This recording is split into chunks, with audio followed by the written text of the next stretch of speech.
ഇത്രയും നാളുകൊണ്ട് ഈ toll company എത്ര രൂപ പിരിച്ചിട്ടുണ്ടാകും? എല്ലാവർക്കും അറിയാവുന്ന ഒരു ആകാംക്ഷയാണ്. ഇനി അവർക്ക് പിരിക്കാനുള്ള അർഹത ഉണ്ടാവുമോ? മോശമായിട്ട് നിങ്ങൾ ഈ മാതിരി പൈസ മേടിച്ചിട്ട് നമുക്കെന്താ കാര്യം? വണ്ടി എന്നും കംപ്ലൈന്റ്.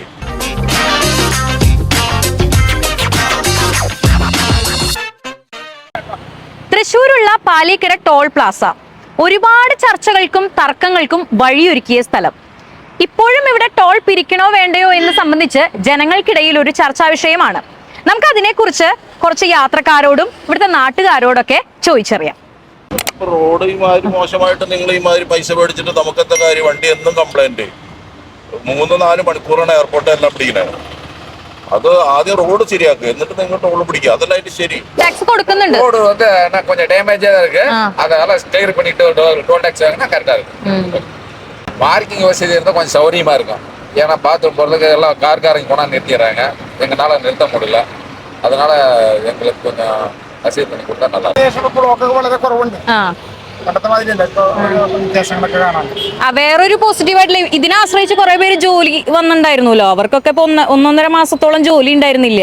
അപ്പൊ അവർക്ക് ഇപ്പൊ രണ്ടാമത് ഇപ്പൊ ജോലിയായി സാലറി കമ്പനി കൊടുക്കണ്ടായിരുന്നു അല്ലേ? കുഴപ്പമുണ്ടായിരുന്നില്ല. വേറെ ഇപ്പോ എന്തെങ്കിലും മോശം അനുഭവം വല്ലതും ഉണ്ടായിട്ടുണ്ടോ അതിന് ശേഷം? ഞങ്ങളെ സംബന്ധിച്ചിടത്തോളം മോശം അനുഭവം ഞങ്ങളൊക്കെ ജീവിച്ചു പോകും. നമുക്കറിയാം, ഏവരിലും ചർച്ചാ വിഷയമായിരുന്ന പാലിക്കര ടോൾ പ്ലാസയിലെ 73 ദിവസം നിർത്തിവെപ്പിച്ച് നമുക്കെല്ലാവർക്കും ഒരു ആശ്വാസം പകർന്ന് ആ ഒരു സാഹചര്യം ഉണ്ടാക്കി തന്ന ഷാജി ജെ കോടങ്കണ്ടത്ത്, അഡ്വക്കേറ്റ് ആയിട്ടുള്ള ഷാജി ജെ കോടങ്കണ്ടത്ത്, അദ്ദേഹമാണ് ഇപ്പോൾ എന്നോടൊപ്പം ഉള്ളത്. സർ, ഇപ്പോൾ വീണ്ടും പുനരാരംഭിച്ചിരിക്കുകയാണ് ടോള് അല്ലേ? അപ്പോൾ ഇനിയും ഞങ്ങൾക്ക് എന്താണ് പ്രതീക്ഷിക്കാനാവുന്നത് ഇതിൽ നിന്നും? അതായത് ഹൈക്കോടതിയുടെ 73 ദിവസം മുമ്പാണ് ഹൈക്കോടതിയുടെ ഉത്തരവ് വരുന്നത്. ഈ പാലിയേക്കര ടോൾ പ്ലാസ 4 ആഴ്ചയ്ക്ക് നിർത്താൻ പറഞ്ഞിട്ടാണ് ഹൈക്കോടതി ഉത്തരവിട്ടത്.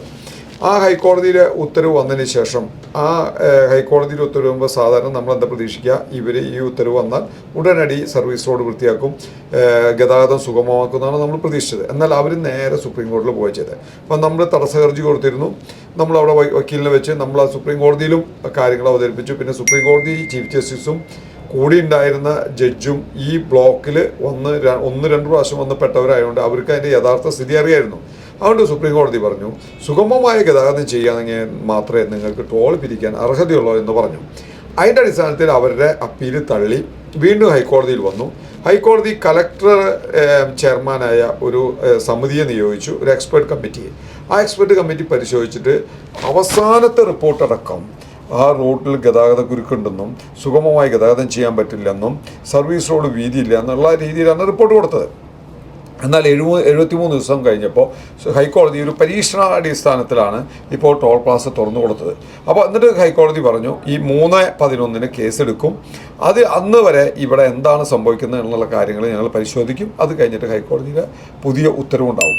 അപ്പോൾ നമ്മൾ 3/11 കേസെടുക്കുമ്പോൾ നമ്മൾ പറയാൻ ഉദ്ദേശിക്കുന്നത്, നമ്മൾ മുന്നേ ഹൈക്കോടതിയിൽ പറഞ്ഞാൽ, അതായത് ഇവർ ഇപ്പോൾ 4 വെഹിക്കുലർ അണ്ടർ പാസേജിൻ്റെ പണിയാണ് നടക്കുന്നത്. ഇനിയിപ്പോൾ കൊരട്ടി അടിപ്പാതയുടെ പണി തുടങ്ങി കഴിഞ്ഞാൽ 5 അടിപ്പാതകളുടെ പണിയാണ് തുടങ്ങുന്നത്. സ്വാഭാവികമായിട്ട് ഒരു അടിപ്പാതയുടെ അവിടെ 2-2.5 കിലോമീറ്റർ അല്ലെങ്കിൽ 3 കിലോമീറ്റർ ദൂരം ബ്ലോക്കാണ്. അപ്പോൾ മൊത്തം 5 അടിപ്പാതയുടെ പണി കൊടുക്കുമ്പോൾ 15 കിലോമീറ്ററോളം ബ്ലോക്കാണ്. ശരിക്കും പറഞ്ഞു കഴിഞ്ഞാൽ പാലിയേക്കര മുതൽ അങ്കമാലി വരെയാണ് BOT ഉള്ളത്. അപ്പോൾ BOTയിൽ ഈ പറയുന്ന പൈസ പിരിക്കാൻ അവർക്ക് അർഹതയില്ല.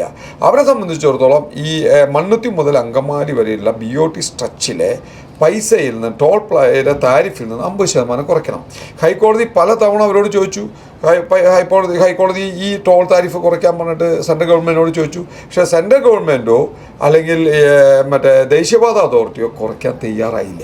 അപ്പം നമ്മൾ ഈ 3-ാം തീയതി കേസെടുക്കുമ്പോൾ നമ്മൾ പറയാൻ പോണത് 50% താരിഫ് കുറയ്ക്കണം, കുറച്ചിട്ട് അവർക്ക് ടോൾ പിരിക്കാൻ പാടുള്ളൂ എന്നുള്ള രീതിയിലുള്ള നിയമ നടപടികളുമായിട്ടാണ് നമ്മൾ മുന്നോട്ട് പോകുന്നത്. അപ്പോൾ ഹൈക്കോടതിയുടെ ഭാഗത്ത് നിന്ന് ശക്തമായ ഇടപെടലുണ്ടാവുമെന്നാണ് പ്രതീക്ഷിക്കുന്നത്. ടോൾ പിരിച്ച അന്ന് മുതൽ ഇവർ ഈ അടിപ്പാതകളുടെ പണി നിർത്തിവെച്ചു. ഒരു അടിപ്പാതയുടെ പണി നടക്കുന്നില്ല. എല്ലാ സ്ഥലത്തും റോഡ് ശക്തമായ രീതിയിൽ ബ്ലോക്കാണ്. മാത്രമല്ല, ഇപ്പോൾ പല സ്ഥലത്തും കാനേരം മീതെ കൂടെ പോകുന്നത്, ആ കാനേരം മീതെ പോകുമ്പോൾ ആ സ്ലാബുകൾ പൊട്ടുന്നു. മുരുങ്ങൂര് ചറങ്ങര ഭാഗത്ത് ഈ കാനയിൽ കൂടെയല്ല വെള്ളം പോകുന്നത്, വെള്ളം മുഴുവൻ അടിപ്പാതയിലാണ് വരുന്നത്. അപ്പോൾ ഡ്രൈനേജ് സംവിധാനത്തിൽ പാകപ്പിഴയുണ്ട്, സുരക്ഷാ സംവിധാനത്തിൽ അശാസ്ത്രീയതയുണ്ട്. അപ്പോൾ ഒരു കാര്യവും ഈ ടോൾ പിരിവ് തുടങ്ങിയതിന് ശേഷം അവിടെ നടന്നിട്ടില്ല. സർ നമുക്കറിയാം കുറേയധികം വാഹനങ്ങൾ കടന്നു പോകുന്നൊരു നാഷണൽ ഹൈവേ ആണ്. അങ്ങോട്ടും ഇങ്ങോട്ടുമായിട്ട് എറണാകുളം, തൃശ്ശൂർ, പാലക്കാട് അങ്ങനെ കുറേയധികം വാഹനങ്ങൾ കടന്നു പോകുന്നുണ്ട്. പണ്ടുള്ള റോഡ് വെച്ചിട്ടായിരുന്നു ഇവർ ടോൾ പിരിച്ചിരുന്നിരുന്നത്. പക്ഷേ ഇപ്പോൾ അതെല്ലാം പൊളിച്ച് നീക്കിയിരിക്കുകയാണ്. എറണാകുളം വരെ ഒരു പരിധി വരെ എല്ലാം പൊളിച്ചിട്ടിരിക്കുകയാണ്. അപ്പോൾ ഈ പുതിയൊരു റോഡ് അവർ പണിത് തന്നിട്ടുമില്ല, സർവീസ് റോഡുകൾ പണിത് തന്നിട്ടുമില്ല, എന്നാൽ പഴയ റോഡ് ഇട്ട് പൊളിക്കുകയും ചെയ്തു. അപ്പോൾ ബ്ലോക്ക് പരമാവധി കൂടുതലാവുകയാണ് ചെയ്യുന്നത്. അപ്പോൾ നമുക്കിതിൽ നിന്ന് എന്താ മനസ്സിലാവുന്നത്? അതായത് ഇപ്പോൾ ഈ മണ്ണത്തി മുതൽ എലപ്പള്ളി വരെയുള്ള സ്ട്രെച്ചില് ഈ 4 അടിപ്പാതകളെ പണി നടക്കുന്നു, 5ാമത്തെ ആരംഭിക്കുന്നു. എന്തായാലും നമ്മൾ പോകുന്നത് ഭൂരിപക്ഷം ഭാഗത്തും സർവീസ് റോഡിലൂടെയാണ്. പിന്നെ സർവീസ് റോഡ് ബ്ലോക്ക് ആകുമ്പോൾ പോലീസുകാർ എന്താ ചെയ്യുന്നത് വെച്ചാൽ PW റോഡിലെയും പഞ്ചായത്ത് റോഡിലൂടെയും ഡൈവേർട്ട് ചെയ്തതാണ്. അതുകൊണ്ട് തന്നെ നമ്മൾ പറയുന്നത് ഈ താരിഫ് കുറയ്ക്കണം. എന്താ കാരണം വെച്ചാൽ സർവീസ് റോഡിലൂടെയും പഞ്ചായത്ത് റോഡിലൂടെയും PW റോഡിലൂടെയും ഗതാഗതം ചെയ്യുന്നതിന് നമ്മൾ എന്തിനാ ടോൾ കൊടുക്കണേ? ടോൾ കൊടുക്കേണ്ട ആവശ്യമില്ല. അപ്പോൾ അതുകൊണ്ടാണ് ഞങ്ങൾ കൃത്യമായിട്ട് പറയുന്നത് ടോളിൻ്റെ താരിഫ് കുറയ്ക്കണം. അതാണെന്ന് വെച്ചാൽ നമ്മൾ ദേശീയപാതയുടെ ഗുണഭോക്താവല്ല. ദേശീയപാത ഉപയോഗിക്കാണ്ട് നമുക്ക് ദേശീയപാതയുടെ ടോൾ കൊടുക്കേണ്ട ബാധ്യത നമുക്കില്ല. അപ്പോൾ ഇത്രയും നാളുകൊണ്ട് ഈ ടോൾ കമ്പനി എത്ര രൂപ പിരിച്ചിട്ടുണ്ടാകും? എല്ലാവർക്കും അറിയാവുന്ന ഒരു ആകാംക്ഷയാണ്. ഇനി അവർക്ക് പിരിക്കാനുള്ള അർഹത ഉണ്ടാവുമോ? ശരിക്കും പറഞ്ഞു കഴിഞ്ഞാൽ ഈ കരാറ് ഇതിൻ്റെ DPR ഉണ്ടാക്കിയപ്പോൾ, ഡ്രാഫ്റ്റ് പ്രൊജക്ട് റിപ്പോർട്ട് ഉണ്ടാക്കിയപ്പോൾ 302 കോടി രൂപയ്ക്ക് ഈ റോഡ് പണി പൂർത്തീകരിക്കുന്നതാണ് DPR പറഞ്ഞത്. കരാർ വന്നപ്പോൾ അത് 312 കോടി രൂപയായി. അപ്പോൾ 312 കോടി രൂപയ്ക്ക് റോഡ് പണി പൂർത്തീകരിക്കുന്നതാണ് പറഞ്ഞിട്ടുള്ളത്. പക്ഷേ പണി കഴിഞ്ഞപ്പോൾ ഇവർ പറഞ്ഞു 723 കോടി രൂപ ഞങ്ങൾക്ക് ചിലവ് വന്നു എന്ന് പറഞ്ഞു. അത് ദേശീയപാത അതോറിറ്റി വകവെച്ചു. ഇപ്പോൾ അവർ 13 വർഷം കൊണ്ട് പിരിച്ചത് 1700 കോടി രൂപയുടെ അടുത്താണ് പിരിച്ചത്. അപ്പോൾ എത്രയോ മടങ്ങ് പിരിച്ചു. പിന്നെ 2026 വരെ ഇവർക്ക് പിരിക്കാൻ അർഹതയുള്ളൂ, അത് 2028 വരെ നീട്ടിക്കൊടുത്തു. മാത്രമല്ല അറ്റകുറ്റപ്പണികൾ നടക്കാതെ അറ്റകുറ്റപ്പണികളുടെ കാശ് എഴുതിയെടുത്തിട്ട് 100 കോടി രൂപയ്ക്ക് ഇവർക്കെതിരെ CBI കേസുണ്ട്. പിന്നെ ടോള് കരാർ പ്രകാരമുള്ള പണികൾ പൂർത്തീകരിക്കാതെ ടോള് പിരിച്ചതിനെതിരെ 125 കോടി രൂപയ്ക്ക് ED കേസുണ്ട്. അപ്പോൾ അത്രയും വലിയ കറപ്റ്റഡ് കമ്പനിയാണ് ഈ ടോൾ പിരിവ് കമ്പനി. അതുകൊണ്ടാണ് നമ്മുടെ മെയിൻ ഹർജിയിൽ നമ്മൾ പറഞ്ഞിട്ടുള്ളത് 26 മുതൽ 28 വരെ എക്സ്റ്റെൻഡ് ചെയ്ത് കൊടുത്തത് റദ്ദാക്കണം. ന്യായമായ ലാഭം കിട്ടിയോണ്ട് ഇനി ടോള് പിരിക്കരുത് എന്ന് പറഞ്ഞിട്ടാണ് നമ്മൾ മെയിൻ ഹർജി കൊടുത്തിട്ടുള്ളത്. ഇപ്പോൾ നമ്മൾ കൊടുത്ത ഉപഹർജിയാണ് താൽക്കാലികമായി ടോൾ പ്ലാസ നിർത്തണം എന്ന് പറഞ്ഞിട്ട്.